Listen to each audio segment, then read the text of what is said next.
दिया कि तुम मन फिराओ क्योंकि स्वर्ग राज निकट आ पहुंचा है। हालेलुया। तो आइए हम कुछ वचनों से परमेश्वर की हालेलुया बातों में चिंतन करेंगे। लूका की किताब हालेलुया उसका 12वां अध्याय और 22वीं आयत से हम कुछ वचन पढ़ेंगे और यहाँ देखेंगे, ज़्यादा समय नहीं लूँगा। लूका 12 का 22। परमेश्वर पर भरोसा रखो। हालेलुया। हमें किस पर भरोसा रखना है? परमेश्वर पर। तो ये वचन जो जिन वचन हम पढ़ेंगे तो ये हमें सिखाता है कि हमें परमेश्वर पर किस प्रकार हमें भरोसा रखना है। फिर उसने अपने चेलों से कहा, उसने यानी यीशु मसीह ने अपने चेलों से कहा, इसलिए मैं तुमसे कहता हूं अपने प्राण की चिंता न करो कि हम क्या खाएंगे, न अपने शरीर के लिए कि क्या पहनेंगे। हालेलुया। प्रभु यीशु मसीह अपने चेलों से कुछ बातें कहता है। हालेलुया। जब लोगों को के बीच में अपने चेलों को जब वो भेजता है तो उनसे कहता है कि तुम ये चिंता मत करना कि हम क्या खाएंगे क्या पिएंगे, क्योंकि यीशु मसीह इन्होंने खाली हाथ भेजा था। हालेलुया। क्योंकि भोजन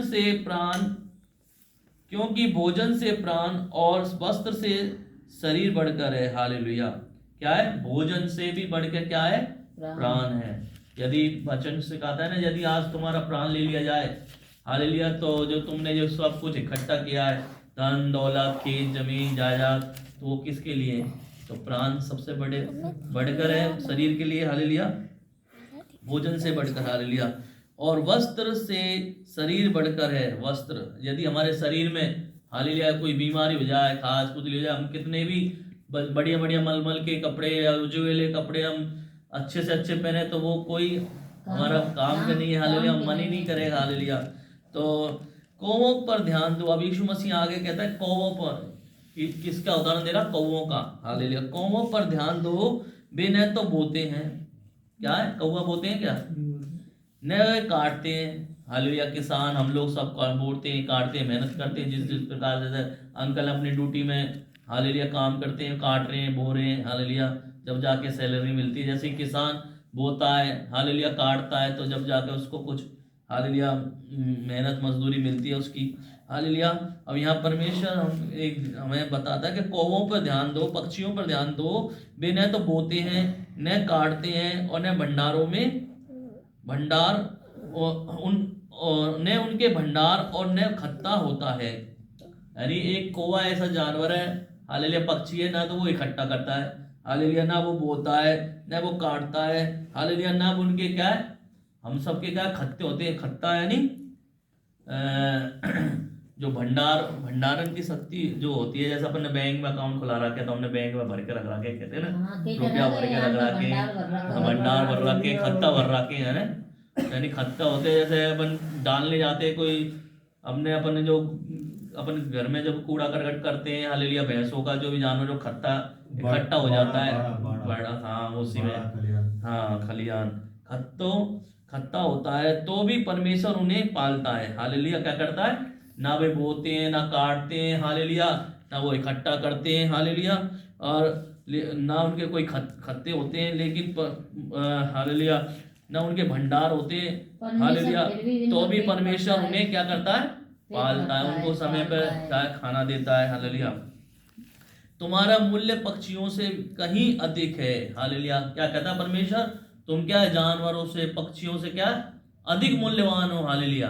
क्यों मूल्यवान हो? क्योंकि यीशु मसीह, हालेलुया, परमेश्वर ने, हालेलुया, हमें अपने हाथों से रचा और बनाया है, वो हमें वास करना चाहता है और हम उसके स्वरूप में बनाए गए हैं। मत्ती की किताब में पढ़ेंगे, हालेलुया, जो पहला अध्याय में हम देखते हैं, परमेश्वर ने हालेलुया हमें मिट्टी से रचा, आदम को बनाया, हालेलुया, अपने हाथों सबसे ज्यादा, हालेलुया, और उसमें हमें जब मिट्टी से हमें बनाया तो उसने अपना जीवन का श्वास हमें फूंक दिया और हम एक जीवित प्राणी बन गए।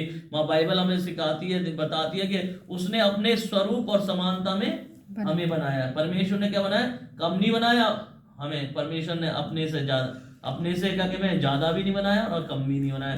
परमेश्वर ने अपने स्वरूप में, जैसा परमेश्वर है, और अपनी समानता में। लेकिन जब बाइबल आगे हम बढ़ते हैं, जब परमेश्वर ने कुछ आज्ञाएं दी कि बेटा बेटी इस फल को ना खाना, हालेलुया, तो परमेश्वर की हम आज्ञाओं को तोड़कर वो फल खाए तो हम उसकी स्वरूप और समानता से नीचे गिर गए, हम दूर हो गए, क्योंकि परमेश्वर की आज्ञाओं को हम पिछले दिनों में पढ़े, पास्टर जी ने बताया होगा, कई बार मैंने भी बताया कि जब हम परमेश्वर की आज्ञाओं को नहीं मानते, कोई हमारे लिए क्या है, पाप है। हालेलुया। तो तुम में ऐसा कौन, हाँ, पक्षियों से अधिक मूल्यवान हो, तुम में से ऐसा कौन है जो चिंता करके अपनी आयु को एक घड़ी भी बढ़ा सकता है। अब परमेश्वर हमें बताता है कि हालेलुया, ऊपर हमें बताया कि तुम प्राण के लिए, भोजन के लिए, इन चीजों के लिए हालेलुया चिंता मत करना कि हम खाएंगे पिएंगे। पक्षियों का उदाहरण दे के बताया परमेश्वर ने, हालेलुया, कि न बोते हैं, न काटते हैं। हालेलुया। अब हमें आगे बताया तुम ऐसा कौन है, हालेलुया, तुम में ऐसा कौन है कि हालेलुया चिंता करके अपनी आयु में एक घड़ी बढ़ा सकता है।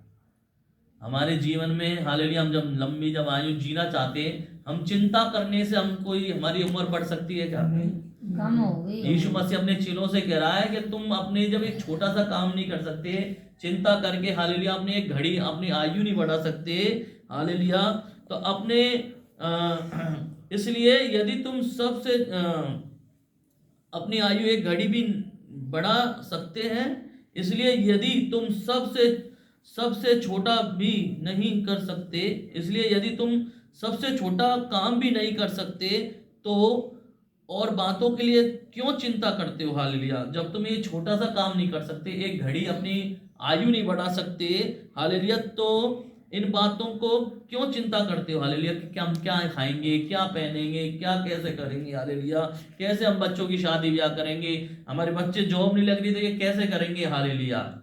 हालेलुया। मैं भी मेरा अपने बताना चाहूंगा, हालेलुया, जब मैं और मेरा, अभी हम बात कर रहे थे थोड़ी देर पहले, जब हम आए थे सब इकट्ठा होकर,